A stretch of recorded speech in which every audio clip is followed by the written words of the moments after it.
everyone, Nat 1995 here in the video game fanfic plot with a new story for you all. It is called A Spark of Life. And remember, I do not own this story and I give full credit to its author, that is Kiera27 on fanfiction.net, and this a Harry Potter crossover with Transformers. Now on to the story. Chemical warfare and a spy.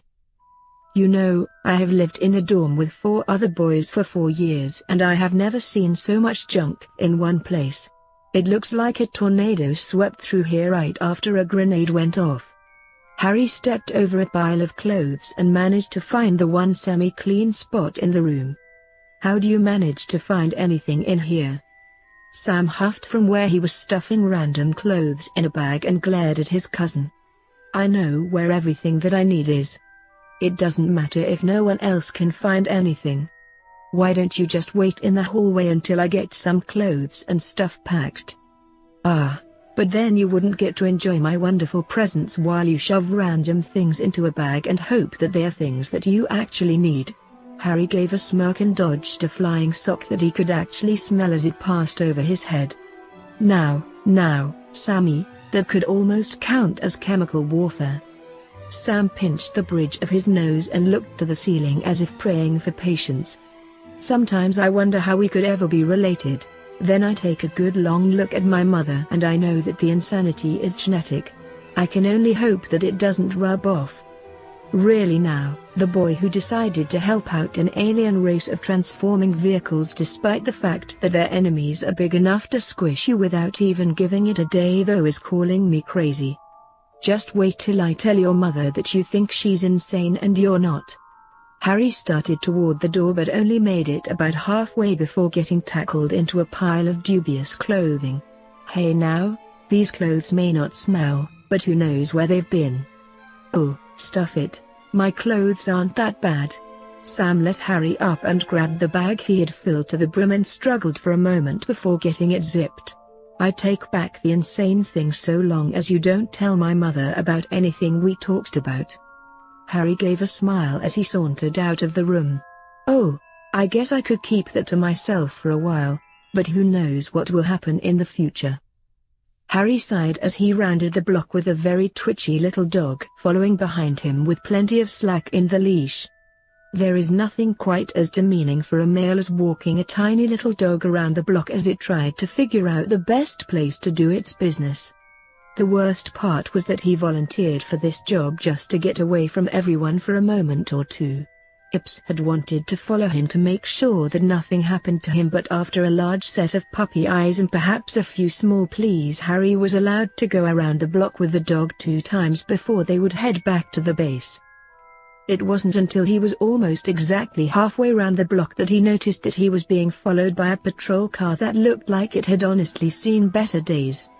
The front bumper was hanging rather oddly off the front and there wasn't an inch of the car that wasn't covered with scratches and dents that didn't look like they had been made by normal traffic issues. Every part of the car practically screamed that there was something very wrong. No cop would ever drive something like that.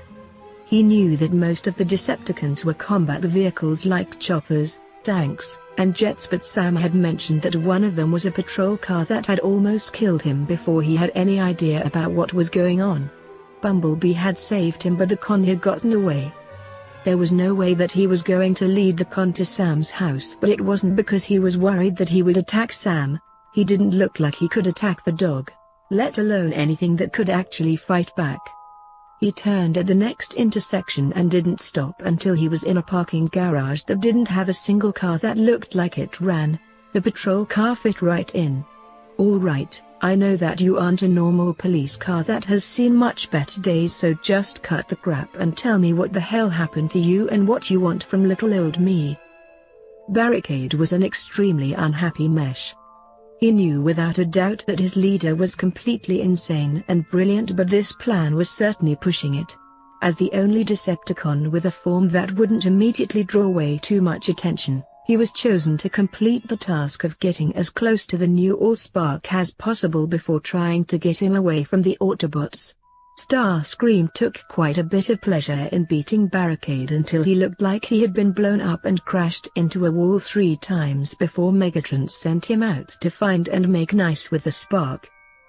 It was pathetically easy to find the human as he was walking around the area of Ladysmith's domicile with the small mammal that lived with the family. He was rather small for a human male now that Barricade had the time to analyze him, and he seemed more than happy to be away from the other humans. The boy seemed to change paths suddenly and walked quickly until they were in a place with no other humans around and turned to speak to the shocked Barricade. The voice that came from the bot's speakers sounded too rough to be its normal voice. It was probably damaged by the same thing that tore the rest of him up. I am here to ask for the help of the humans and Autobots that are standing against Megatron. I am in need of repairs rather obviously. Isn't he supposed to be your leader? Something about the way that the mesh worded the request struck Harry as odd, but he couldn't quite place why. Why would you want help from the same people that you have tried to kill on multiple occasions, and why do you look so rough? There was a minor disagreement between the other Decepticons and myself that resulted in my exile and my rough appearance. The voice cracked and Harry could practically see the flinch it brought to the mesh. I would like to ask for the medic known as Ratchet to fix my current condition in exchange for any information I have to give, and vow to cause no harm to them during my stay. Why come to me then and not Sam? He's the human to Autobot liaison, not me. I'm just the cousin that got in the way at the wrong time. Harry still felt bad for destroying the Allspark and couldn't understand why any of the meshs would want anything to do with the person that got rid of the only thing that could help them get their planet back and allow their race to procreate. Samuel Witwicky would not be able to escape the Autobot guardian of his long enough for me to contact him in a neutral place, and you appear to be more accepting of contact from the other side than he would be. Barricade could sense that the little spark was feeling guilty for the supposed destruction, but there was nothing that he could say or do to make him feel better without giving the Autobots the advantage. You may have just been in the wrong place at the wrong time, but you have done admirably well with the situation despite that. There is also quite a bit of animosity between Samuel and myself, while there is no such barrier between the two of us. I would be grateful if you would aid me in getting to the Autobot medic with all of my remaining parts intact. Well, you don't look like you're really much of a threat right now. No offense, and we are going to be heading back to the base soon. Harry looked down at the little dog that had used the opportunity the empty parking garage provided.